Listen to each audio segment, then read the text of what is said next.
I am Linda Jones, but I also, and I'm going to walk around because I'm nervous. Is that okay? And I got my cheat sheet right here in case I forget what I'm going to say. My name is Linda, and I go by Linda Lulu because I'm kind of loony. Those of you that know me well know I live up to that, yes? Yes. Okay, I'm also a sepsis survivor. I almost died of sepsis 8 years ago. It attacked my spinal cord, paralyzed me, caused me to fall, organ shut down, and all of that. Basically, everything quit working except for my mouth because it never shuts up. Literally never shuts up. My career was in the medical field, and I worked for many doctors over the years. And one time, I'll give you some medical things. So one time I was calling a patient back, and it was a big lobby. There was probably this many people or more. And it had the chart, and I said, left foot, left foot. And I realized that I did not say the patient's name. I had to keep composure. And this little man in the back goes, I'm here for my left foot. What's your name? Come on back. My sister told me, she said, well, it's a good thing you didn't work in a gynecologist's office. Maria, come on back. Yes, that was a good thing. Also, I was having surgery on my neck. I've had a lot of medical stuff, but I've always got my sense of humor. Always keep my sense of humor. So I had some surgery.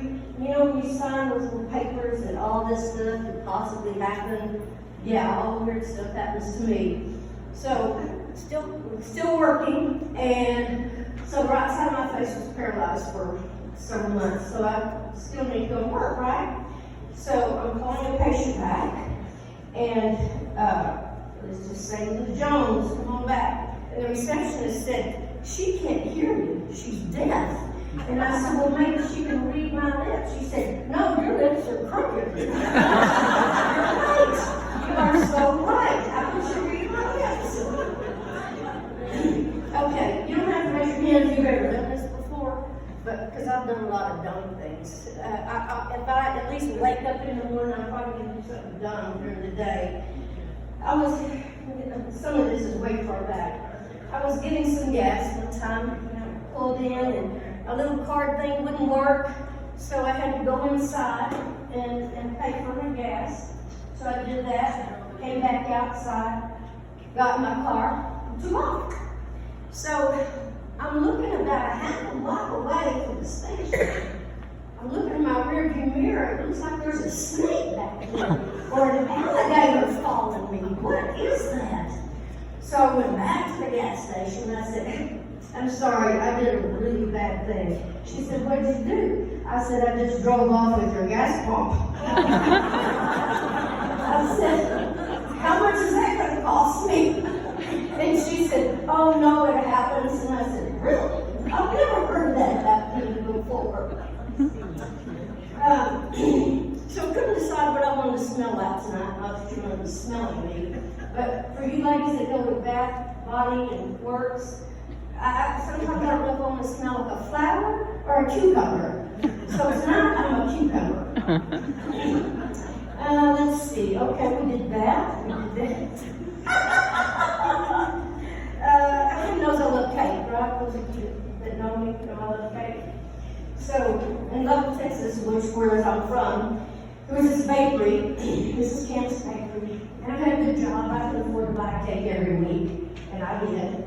And so I always paid cash so that she didn't know who I was, right?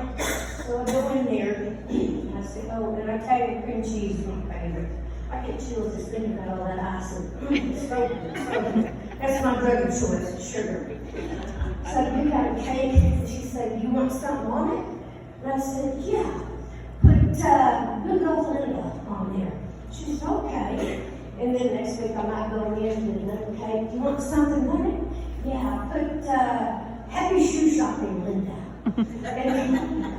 and my daughter told me one time, said, Mom, just have a pointy put on there and you'll get more icing. I said, okay, I can do that. But she would turn around and said, is this okay? Yes. love that. She, not me, will love that. Let's see here. Has anybody been snow skiing before? I'm gonna tell you what not to do. First time I ever went snow skiing, I was scared to death of heights. You get in this little gondola thing, right? Well, I graduated from the bunny deal, and so I went to the little bigger mountain.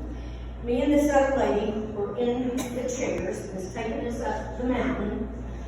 And I'm scared to death of heights, and she was too. She freaked me out. She said, "Oh, I can't do this." So she jumped out. I mean, we're airborne, and she jumped out.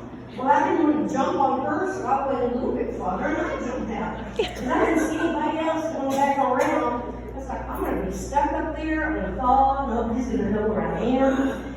And so when I did, I jumped out at the height of it, hit my head.